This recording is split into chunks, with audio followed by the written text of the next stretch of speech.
धर्मनगरी में भूमाफियाओं का खेल निराला। 20 साल पहले मर चुके व्यक्ति को दिखाया जिंदा और उसकी जिंदा बेटी को मृत दर्शाकर बेशकीमती जमीन का किया फर्जीवाड़ा।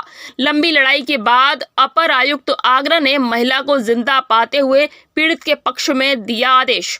न्यायालय से मिले न्याय के बाद भी पीड़ित दोषियों के खिलाफ कार्रवाई के लिए खा रहा दर की ठोकर।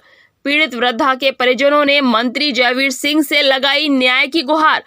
मंत्री ने एसएसपी मथुरा को लिखा पत्र, पीड़ित को मिले न्याय, दोषियों के खिलाफ हो विधि सम्मत कार्यवाही। धर्मनगरी मथुरा से जालसाजी का एक सनसनीखेज मामला सामने आया है। बेशकीमती जमीन को अपने नाम दर्ज कराने के लिए कुछ जालसाजों ने 20 साल पहले मरे हुए युवक को कागजों में जिंदा दर्शा दिया और उसकी जिंदा बेटी को मृत दर्शाकर जमीन अपने नाम करा ली। कान्हा की नगरी मथुरा से चौंकाने वाला मामला सामने आया है, जहां जालसाजों ने एक ऐसा कारनामा कर दिया कि हर कोई हैरान है। दरअसल अलीगढ़ के थाना लोधा के गांव बाडौन की रहने वाली विद्या देवी का आरोप है कि मथुरा के गांव सुरीर के रहने वाले दिनेश सिंह, सुरेश सिंह व ओम प्रकाश आदि ने उसकी बेशकीमती जमीन को, जो कि उसके पिता के साल 1975 में कोई बेटा न होने के चलते उसके नाम की थी, उसको फर्जी दस्तावेजों के आधार पर हड़प लिया है।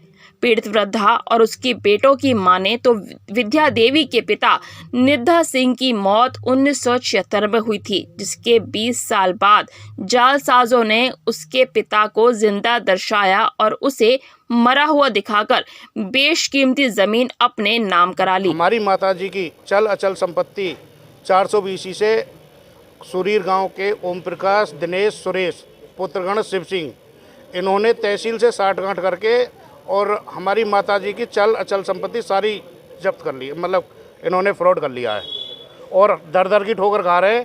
पहले हम पुलिस के पास आए तो पुलिस ने कह दिया कि जी चाहे आप सच्चे हो या झूठे हो, लेकिन कोर्ट ने जब उनको नाम चढ़ा दिए तो आप जीत के आ जाओ तब हम आपकी हेल्प करेंगे। आज हम जीत के आ गए 6/6/23 में।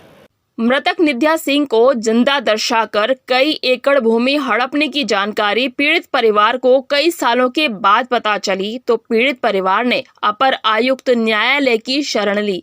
अब न्यायालय ने भी फैसला पीड़ित के पक्ष में दिया है, लेकिन पीड़ित परिवार का आरोप है कि मथुरा पुलिस राजनीतिक रसूख के चलते आरोपियों के खिलाफ धोखाधड़ी का मुकदमा दर्ज नहीं कर रही है। हमारी जमीन पर कब्जा करके और जो हमारे पिताजी थे वो एक्सपायर हो चुके 1976 में, उनको 89 में जिंदा दिखाकर, और जो हमारी विद्या देवी हैं माताजी भाई साहब की, उनको मृतक दिखा के एफिडेविट लगा के तहसीलदार एसडीएम से साठगांठ करके उन्होंने नाम चढ़वा लिया और हमको पता चला कई साल बाद, जबकि इन्होंने ऐसा करा दिया है। अब हम इस मामले को लेकर माननीय आयुक्त महोदय से मिले, उन्होंने कहा उनको दिखाओ, विद्या देवी को पेश करो। हमने मैं आधार कार्ड को उनको पेश कर दिया, उन्होंने हमारे पक्ष में आदेश कर दिया है और उन्होंने ये भी लिखा उस आदेश में कि उस पार्टी के खिलाफ मुकदमा 420 का हो। पीड़ित पक्ष का यह भी कहना है कि इस मामले में न्यायालय के आदेश के बाद भी पुलिस के द्वारा आरोपियों के विरुद्ध रिपोर्ट दर्ज नहीं की जा रही है, जबकि कैबिनेट मंत्री जयवीर सिंह द्वारा भी वरिष्ठ पुलिस अधीक्षक को पत्र लिखा गया है। पीड़ित की मांग पर मंत्री ने एक पत्र एसएसपी मथुरा को लिखा है, जिसमें दोषियों के खिलाफ कार्रवाई करने के निर्देश दिए हैं। अब देखना होगा कि मथुरा पुलिस मंत्री के पत्र को कितनी गंभीरता से लेती है और जालसाजों को जेल की सलाखों के पीछे कब तक भेजती है। नितिन गौतम, न्यूज़ 18 मथुरा।